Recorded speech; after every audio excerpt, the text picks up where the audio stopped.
Baik, Assalamualaikum warahmatullahi wabarakatuh. Bertemu kembali lagi dengan saya Arjartanto. Jadi pada kesempatan kali ini kita akan melakukan sedikit praktikum atau LKK pengukuran kebisingan sebagai tindak lanjut dari kuliah terdahulu, yaitu Whole Hazard Identification. Tapi kali ini kita akan fokus mengenai pengukuran kebisingan. Sebelum kita akan lebih lanjut, untuk sekedar info bahwa alat yang saya gunakan ini, sound level meter yang saya gunakan ini merupakan sound level yang paling mirip yang paling mendekati dengan yang ada di kampus, yaitu Pictech 5055. Tidak sama persis, tapi ini adalah dari provider saya ambil sudah yang paling mendekati. Cuma mungkin lokasi-lokasi tombolnya saja nanti saya akan jelaskan lebih lanjut. Oke, langsung saja mengenai pengukuran kebisingan ini. Secara teori, bahwa sebelum kita lebih lanjut untuk masuk ke dalam pengukuran kebisingan, kita harus tahu dulu mengapa kita melakukan pengukuran kebisingan. Jadi untuk bising itu sendiri, seperti yang sudah saya jelaskan dalam kuliah saya terdahulu, bahwa bising merupakan suara yang tidak diinginkan. Jadi kalau apakah bedanya dengan hal yang bersifat non bising? Jadi suara yang diinginkan itu tidak termasuk dalam bising. Jadi misalnya musik ataupun suara dari handphone ataupun dari mesin, tapi itu bukan suara yang kita inginkan, efek samping dari suatu proses produksi, maka bisa dikatakan sebagai suatu kebisingan. Kemudian seperti yang ada di dalam modul yang diberikan, peraturan perundangan sendiri yang ada di Indonesia mengenai kebisingan itu ada beberapa. Yang kita mulai dari yang terdahulu, kita juga ada keputusan Menteri Tenaga Kerja tahun 99 tentang nilai ambang batas kebisingan. Kemudian juga ada surat edaran Menteri Tenaga Kerja tahun 78. Kemudian juga ada nilai ambang batas tentang nomor 51 tahun 99 juga mengenai nilai ambang kebisingan, dan juga standar kebisingan sesuai Permenaker tahun 78 tentang kebisingan yang berhubungan dengan kesehatan. Tapi ini akan kita update lagi bahwa sudah ada Permenkes yang terbaru, dan kita menggunakan mengacu yang lebih baru, yaitu Permenkes nomor 48 tahun 2016 mengenai standar K3 di perkantoran. Kemudian untuk dunia industri sendiri, Permenkes nomor 70 tahun 2016 mengenai standar kesehatan lingkungan kerja yang ada di industri. Baik, kemudian mengenai batasan bising yang diperbolehkan dan durasi pajanan bising. Oke, ada yang bilang paparan bising, ada yang bilang pajanan bising. Oke, kita harus mencoba mendefinisikan dulu bahwa dalam kedokteran okupasi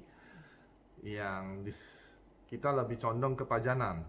Jadi karena apa itu pajanan? Jadi memang adanya hazard yang memberikan pajanan setiap hari, maka itu lebih disebut kepada pajanan, bukan paparan ya. Karena di luar kedokteran okupasi sendiri lebih membicarakannya sebagai paparan. Kalau paparan itu bersifat hanya exposure yang bersifat sesekali. Tapi kalau pajanan dia memang ada terus, dan itu berlangsung selama proses kerja. Jadi lebih kita condong ke pajanan. Kemudian apa itu nilai ambang batas? Nilai ambang batas seperti itu. Ada yang bilang nilai ambang batas kebisingan itu berapa? Tidak hanya faktor fisika kebisingan, tapi juga hal yang lain. Nilai ambang batas adalah nilai rata-rata yang masih dapat diterima oleh pekerja selama durasi dia bekerja, yang diharapkan tidak menimbulkan gangguan kesehatan. Oke ya, tolong diingat. Jadi di bawah nilai ambang batas, jika nilai pajanan tersebut masih berada di bawah nilai ambang batas, diharapkan pekerja masih dapat melanjutkan proses kerjanya tanpa beresiko mengalami gangguan kesehatan. Akan tetapi sekali lagi saya ingin ingatkan bahwa Nilai ambang batas ini tidak 100%, ya. Dalam beberapa literatur yang lain pun tidak disebutkan 100%. Jadi diharapkan, makanya disebut diharapkan dengan apabila nilainya masih di bawah, pekerja dapat melanjutkan proses pekerjaannya secara terus-menerus dalam durasi yang diperbolehkan tanpa terjadi gangguan kesehatan. Misalnya dalam hal ini nilai ambang batas faktor kebisingan, nilai rata-rata yang masih dapat diterima oleh pekerja tanpa mengakibatkan hilangnya daya dengar yang tetap untuk waktu kerja yang terus-menerus, atau dalam hal ini tidak lebih dari 8 jam sehari dan 40 jam seminggu. Okay. Jadi ini yang membatas untuk kebisingan. Adapun untuk 8 jam kerja itu sendiri berapa dari Permenkes sendiri yang sudah ada tahun terakhir, tahun Permenkes nomor 70 tahun 2016 sampai saat ini, untuk nilai ambang batas kebisingan di tempat kerja yaitu 85 desibel untuk durasi 8 jam, ya. Untuk durasi jam kerja 8 jam. Oke. Kemudian dalam Permenkes itu sendiri disebutkan ada tabelnya dan ada beberapa, nanti tolong di teman-teman atau adik-adik mahasiswa mencoba mencari tahu, apalagi sekarang sudah internet sudah banyak, kuliah ini pun bisa kuliah daring. Berapa banyak durasi pajanan tersebut yang disesuaikan dengan level kebisingan. Akan tetapi saya cuma ingin mengingatkan bahwa ada jembatan keledainya, bahwa semakin dia naik 3 desibel, maka waktu atau durasi yang diperbolehkan akan berkurang setengah. Sebaliknya, apabila durasinya turun 3 desibel, maka waktu atau durasi kerjanya yang diperbolehkan meningkat 2 kali lipat. Sebagai contoh, 8 jam itu yang diperbolehkan 85 desibel kan. Apabila dia naik 3 desibel menjadi 88, maka durasi yang diperbolehkan menjadi 4 jam. Sebaliknya, apabila dia berkurang jadi 82 desibel, maka durasi yang diperbolehkan menjadi 16 jam. Oke. Ini kadang ditanyakan, kadang juga dalam berbagai soal ditanyakan, atau juga dalam hal praktis juga ditanyakan. Jadi tolong diingat aja. Jadi gampang, tidak perlu menghafal seluruh tabelnya ya. Oke. Di sini juga disebutkan dalam Permenkes nomor 48 tahun 2016 spesifik mengenai perkantoran. Ini merupakan update dari yang tahun 78 ya. Kalau tahun 78 itu saya lihat 50 sampai 60, tapi ini diupdate lagi tahun 2016 ini untuk ruang kantor yang secara umum ataupun terbuka, maka itu 55 sampai 65 desibel. Untuk ruang kantor yang bersifat private atau pribadi 50 sampai 5 desibel, 50 sampai 55 desibel.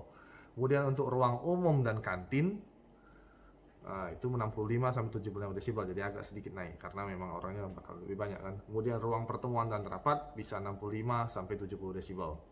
Itu percakapan normal dengan suara yang agak kuat mungkin bisa sampai segitu. Kemudian dari peraturan itu juga di Permenkes nomor 48 tahun 2016 disebutkan bahwa bising itu diukur dengan sound level meter. Nanti akan saya tunjukkan, ini contohnya sound level meter yang saya gunakan, merek Lutron nomor SL4012. Kebetulan waktu saya PPDS juga pakai yang Lutron ini, cuma beda seri. Jadi hampir sama secara garis besar, sound level itu hampir mirip, cuma mungkin posisi-posisi tombol dan beberapa spesifikasi aja, tapi nanti akan saya jelaskan. Balik lagi ke Permenkes tadi, disebutkan bahwa untuk mengukur kebisingan dengan sound level meter pada ketinggian telinga manusia atau lebih kurang 1,5 meter dari lantai kerja ya. Di sini disebutkan ketinggian telinga manusia lebih kurang 1,5 meter dari lantai kerja. Nanti akan saya jelaskan lebih lanjut.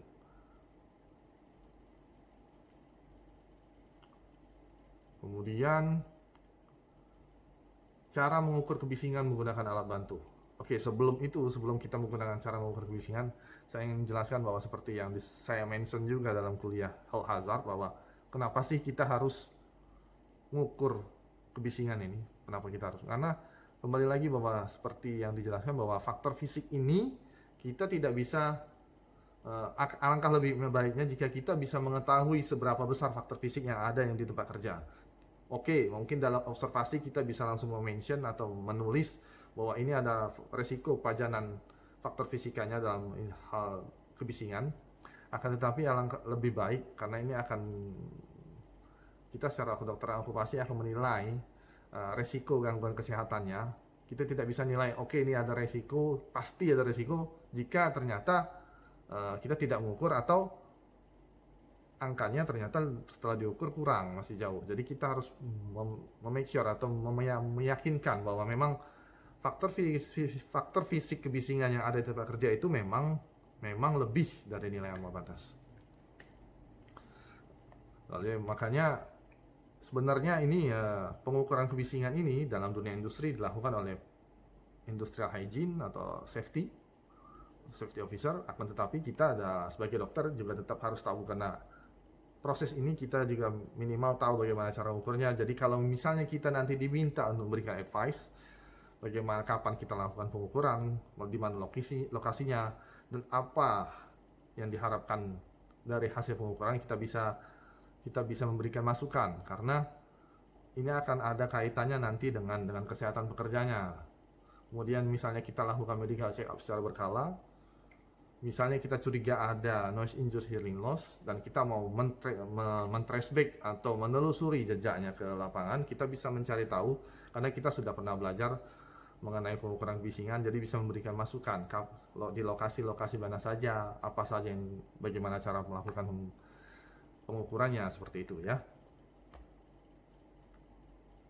Kemudian kembali lagi untuk alat bantunya ada banyak. Yang paling sering digunakan yaitu sound level meter. Kemudian ada juga octave band analyzer. Kemudian untuk kedokteran okupasi, karena kita untuk menilai, oke ini ada noise induced hearing loss, resiko noise induced hearing loss, atau oke ini risiko yang diterima oleh pekerjanya memang cukup tinggi karena pajan yang diterima cukup tinggi. Apa? Karena sound level meter ini nanti berbeda dengan octave analyzer, sama yang ingin saya tekankan bahwa, jadi kalau misalnya kita dalam kedokteran okupasi itu paling baik bila kita menggunakan personal noise dosimeter. Jadi memang masing-masing pekerja diberikan alat untuk menilai noise dosimeternya, pajanan yang diterima oleh telinga mereka seberapa besar, karena itu jauh lebih spesifik ke pekerjanya. Oke, pekerja ini memang segitu, oke pekerja si A sekian, supaya pekerja si B sekian, tapi tidak semua tempat punya itu kan. Kemudian apa sih bedanya antara sound level meter dengan octave band analyzer? Jadi kalau sound level meter kita hanya menilai intensitas, kekuatannya saja, intensitas dari suaranya, intensitas dari kebisingannya maksud saya, seberapa kuat atau seberapa besar, misalnya 80 desibel, 100 desibel, itu intensitasnya. Sedangkan pada octave band analyzer kita juga dari situ kita bisa mendiferensiasi frekuensinya. Jadi memang ada yang tinggi, yang memang frekuensinya pada titik-titik tertentu, itu bisa terlihat pada octave band analyzer. Untuk noise induced hearing loss kan seperti kita tahu bahwa dia kebanyakan kena di frekuensi tinggi kan. Jadi bedanya ada itu, kalau octave band analyzer jadi frekuensinya juga kelihatan, sedangkan pada sound level meter hanya intensitas. Tapi yang standar digunakan seperti yang disebutkan dalam peraturan Menteri Kesehatan bahwa sound level meter yang kita gunakan untuk menilai kebisingan.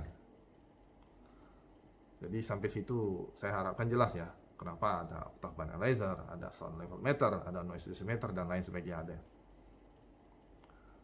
Kemudian metode pengukuran bising. Metode pengukuran bising ada beberapa macam. Ada 3, kalau di sini saya akan sebutkan 3 saja. Jadi dan ini yang paling banyak digunakan sampai saat ini dari berbagai literatur pun. Yang pertama adalah pengukuran dengan titik sampling. Apa sih pengukuran titik sampling? Kemudian untuk yang kedua pengukuran dengan peta kontur. Kemudian yang terakhir pengukuran dengan grade. Yang pertama adalah pengukuran dengan titik sampling. Titik sampling itu artinya kita hanya menilai pada satu atau beberapa lokasi saja. Jadi kita yang evaluasi titik-titik atau tempat-tempat tertentu. Ini biasanya kita gunakan jika kita sudah tahu atau memang hanya menelusuri beberapa titik yang kita curigai memang itu yang tinggi. Jadi kita hanya taruh misalnya pekerja yang bekerja sebagai operator di mesin produksi yang memang bising, atau fitter yang memang menggunakan gerinda terus menerus, jadi kita lakukan pemeriksaan di titik-titik tertentu di dekatnya, atau mesin press besi baja yang bising dan pekerja operatornya di sana, kita pada titik tertentu yang kita memang sudah curigai. Kemudian tapi harus dimention nanti, kalau harus disebutkan bahwa pada saat kita mengukur itu lokasinya di mana, jaraknya bagaimana, ketinggiannya dari permukaan tanah bagaimana, karena itu harus, memang ini adalah yang paling dasar ya untuk pengukuran. Kita hanya pada titik-titik tertentu di situ, langsung ke tempat-tempat tertentu. Ini memang biasanya kita lakukan jika kita sudah melakukan survei sebelumnya, kita sudah punya noise mapping sebelumnya, jadi bisa langsung ke sana. Atau memang waktunya sangat singkat, jadi kita langsung ke situ dan kita memang curiga ke sana. Kemudian yang kedua, pengukuran dengan peta kontur. Jadi peta kontur ini kita sudah ada peta mengenai kondisi kebisingan, atau dalam hal praktis di dunia industri sering disebut juga dengan noise mapping. Noise mapping ini artinya adalah sudah ada peta mengenai kebisingan dan dia berbeda-beda polanya. Jadi nanti yang bentuknya kayak kontur peta dan beda-beda, ada warna merah mungkin yang paling tinggi, kemudian untuk zona yang orange yang ketinggiannya mungkin sekitar di bawahnya lagi. Misalnya misalnya kita untuk zona merah yang ketinggiannya di atas 90 misal, kemudian untuk zona orange atau kuning itu biasanya 85 sampai 90, kemudian hijau di bawahnya di bawah 25 desibel. Jadi seperti itu. Jadi kita sudah punya kontur peta atau noise mapping. Nah, gimana cara bisa mendapatkan itu? Nah, pertama kali memang harus melakukan pengukuran dulu di tempat-tempat tersebut. Jadi misalnya dalam satu lokasi operator produksi oil and gas di station ya, kita sudah melakukan beberapa titik kita sudah melakukan pengukuran. Jadi kita bisa menilai angka-angka daerah-daerah mana yang tinggi dan kita bisa buat petanya. Jadi dari situ dasar untuk pengukuran dengan noise mapping, waktu kita melakukan pengukuran ulang kita sudah tahu daerah ini yang memang tinggi gitu.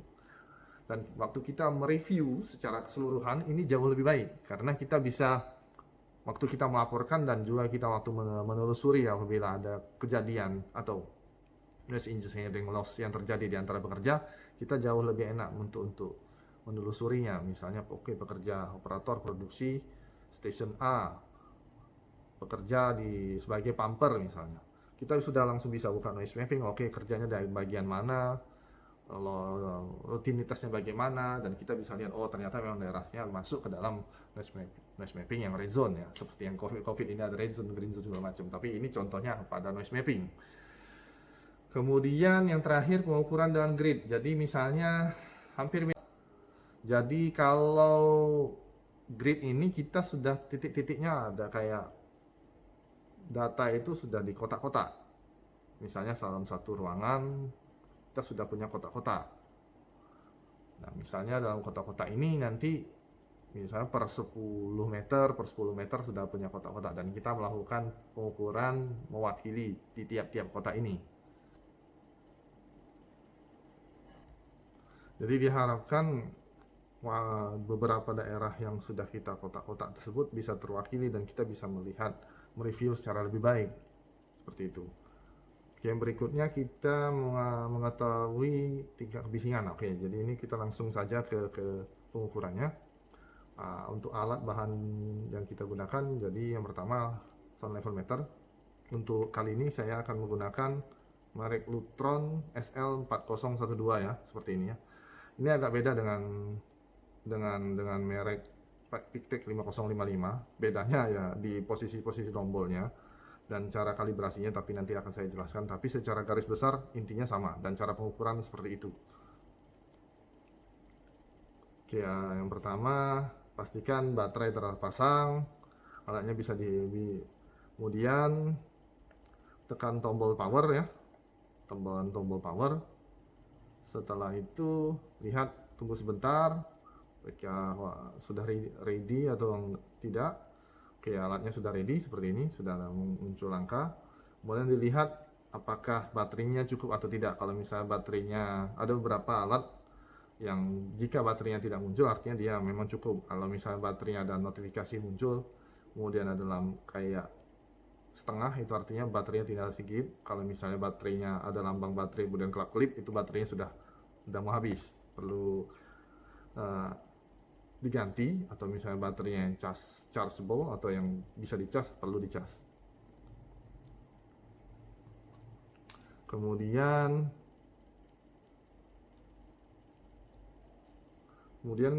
kalibrasi. Untuk kalibrasi pada PicTech 505 yang ada di kampus itu, caranya sederhana. Jadi hampir semua alat itu perlu dilakukan kalibrasi ya, untuk memastikan bahwa yang kita lakukan itu memang sudah benar dan sudah cukup akurat. Kalibrasi ada dua macam. Yang pertama internal, yang kita bisa lakukan rutin. Kemudian eksternal, itu kita melibatkan pihak luar, misalnya dalam hal ini BPFK yang akan melakukan kalibrasi. Oke, untuk yang ada sound level limiter yang ada di kampus, yang PicTech 5055 itu, jadi caranya kita, tapi ini cuma info aja ya, jadi tidak perlu dilakukan oleh adik-adik. Saya cuma mau infokan, misalnya pada PicTech 5055 itu kita setting kekal, saya sudah ada contoh gambarnya di sini. Jadi kita setting ke bagian yang CAL, yang CAL, kemudian di bagian bawahnya ada kayak tempat untuk screwdriver, atau misalnya kita gunakan obeng untuk disetting, digeser. Maka kita setting terus sampai dia akan muncul angka 94 plus minus 0,2 desibel. Jadi itu angka yang sebagai standar waktu kita setting kekal itu. Sudah, itu aja, gampang. Jadi memang untuk kalibrasi itu kita lakukan bila sudah lama tidak dipakai atau memang sudah jadwalnya. Tergantung sih, ada macam-macam. Ada yang memang beberapa minggu sekali, kalau memang jarang dipakai. Kalau memang rutin tiap hari dipakai, mungkin tiap sehari sekali harus dicek, seperti itu ya. Tapi itu tergantung kebijakan masing-masing, tidak ada patokan. Yang pasti memang jika alat itu sudah lama tidak digunakan, kita harus perlu lakukan kalibrasi. Untuk ini, untuk adik-adik, karena ini punya kampus ya, jadi yang penting tahu bagaimana cara gunakan kalibrasinya. Nanti yang penting kita langsung gunakan pengukuran saja. Kemudian pastikan skala pembobotan, ada yang A, ada yang C weighting ya. Nanti saya akan jelaskan. Kemudian pembobotan waktu respon. Jadi ini ada yang fast, ada yang slow. Kalau yang di PicTech di situ ada tulisannya S atau F ya. Kemudian ya, itu untuk waktu respon.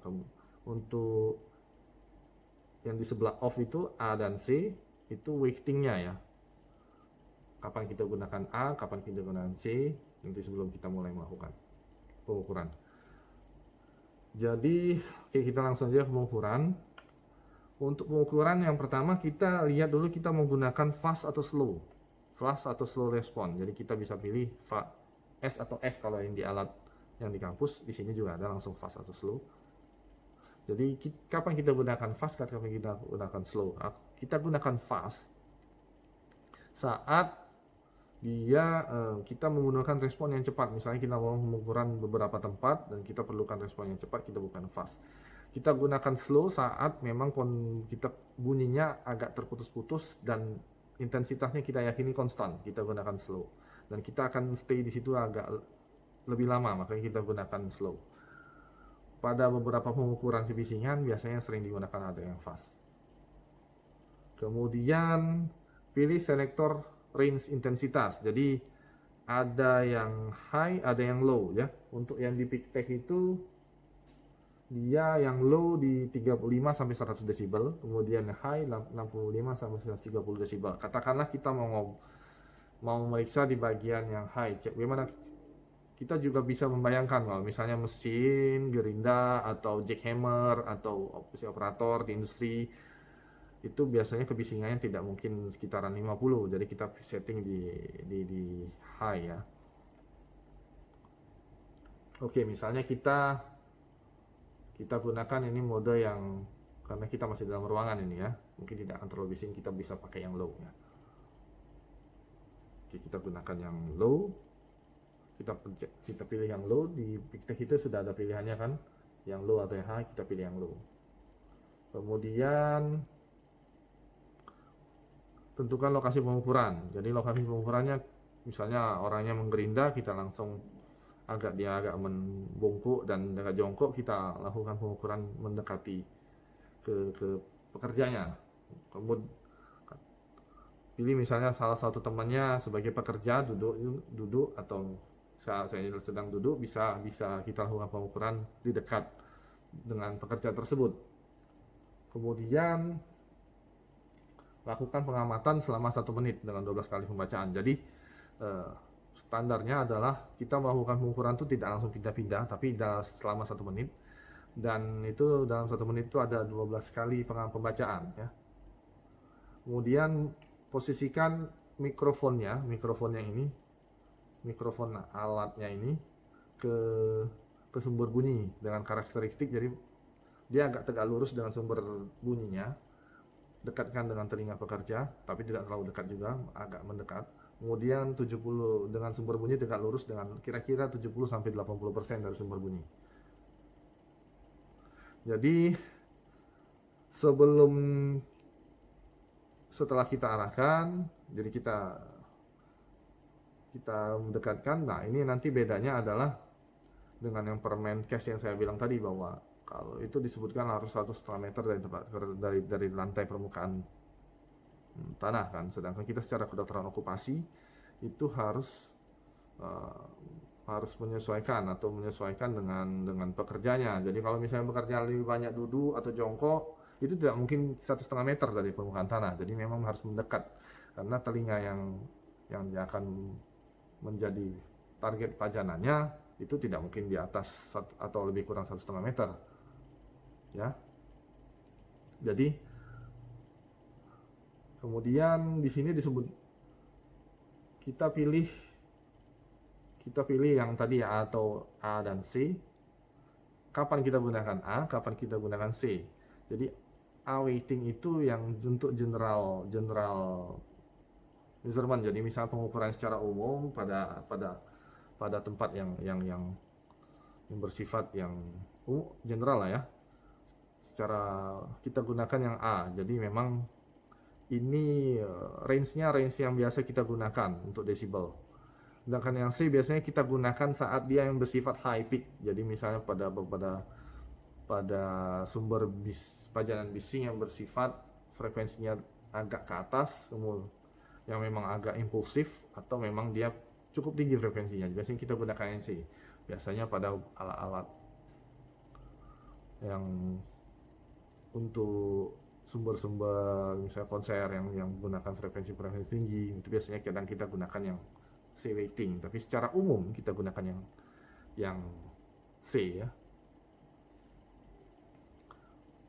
Kemudian jika sound levelnya tidak ada fasilitas LIQ, kita melakukan pengukuran dengan anti-lock. Tapi saya akan berikan juga alternatif cara pengukuran yang biasa kita lakukan. Untuk saya juga pendidikan PPDS, kemudian juga ini juga dilakukan di pengukuran di tempat kerja, dan ini juga bisa diterima gitu.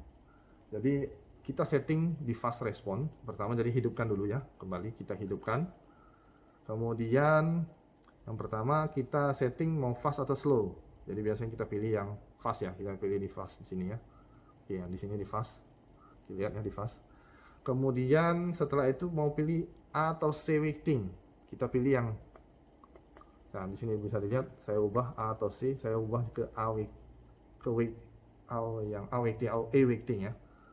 Kemudian setelah itu kita setting mau high atau low. Karena kita masih di ruangan, tadi kita udah sepakat bahwa nggak mungkin terlalu bising sekali kan, kita setting yang low ya. Ya setelah itu kita setting yang low. Nih, kalau di sini disebut di range ya. Kalau di alatnya Pictech yang ada di kampus sudah langsung high atau low. Oh, di sini jangan bentuk range. Jadi saya pilih, oke, ada mode auto juga, tapi ya kalau memang kita tidak tahu bisa mode auto, tapi yang di situ langsung pilih high atau low. Kita sepakat pakai yang high, yang low ya. Sini saya pilih untuk ruangan, jadi saya pakai yang 30 sampai 80 ya. Kemudian setelah itu kita lakukan tegak lurus dengan sumber pajanan. Misalnya gerindanya saat ini ada di sini, di depan pekerjanya sambil menggerinda. Kemudian kita letakkan tegak lurus sekitar 70 sampai 80 derajat dari sumber pajanan bising. Kemudian agak mendekat, tapi jangan terlalu dekat karena nanti malah kebentur dengan kepala pekerja. Mendekat dengan mikrofonnya arahin ke atas, kemudian sudutnya 70 sampai 80 derajat seperti itu. Saat ini misalnya pengukurannya dapat selama tiap 5 detik kita catat ya. 5 detik oke. 5 detik ini kita sudah setting fast. Oke, ini misalnya ini 68, oke catat. 5 detik kemudian catat lagi. Misalnya ini 5 detik kemudian 58 misal. Kemudian kita catat lagi. Dalam 1 menit karena kita ulangi 5 detik, 5 detik, nanti akan dapat 12 kali. Nah, setelah dapat 12 dicatat, nanti dirata-ratakan. Nah, itulah hasil dari kita pengamatan dalam 1 titik itu. Ya, gampang kan? Saya harap ini bisa dimengerti ya. Jadi saya ulangi bahwa kita setting di fast, weightingnya A, setting ke low atau high. Jadi kita setting ke low saat ini. Hidupin ya, oke. Kita ulang lagi dari awal ya. Hidupkan power, tunggu sebentar.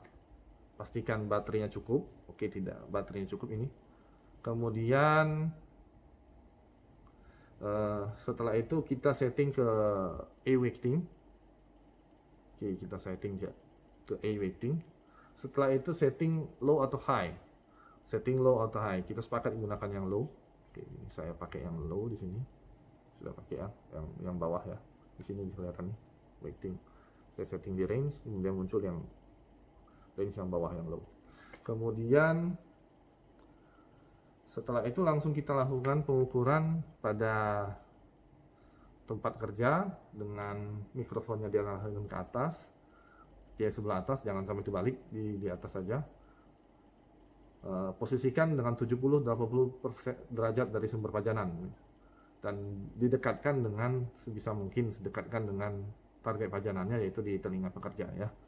Tapi jangan sampai menutupi, jadi dari sumber itu jangan sampai ketutupan dengan misalnya dia sambil bergerak, tangannya di sini, kita pasang ya, tangannya di sini, sedangkan kita mau pasang mikrofonnya di sini. Jadi dia kehalang. Harusnya jangan sampai kehalang, jadi pajanan itu langsung ke mikrofon, itu lebih baik. Karena itu juga disebutkan bahwa kadang-kadang bisa bias karena kita kehalang benda, atau dia bisa misalnya pakai barir, ketutupan barir dulu. Jadi kalau bisa tetap mendekat dengan pekerja, tapi posisikan 70-80 derajat dari pajanan, dan juga langsung ke mikrofon, jadi tidak sampai ada yang menghalangi ya, seperti itu ya.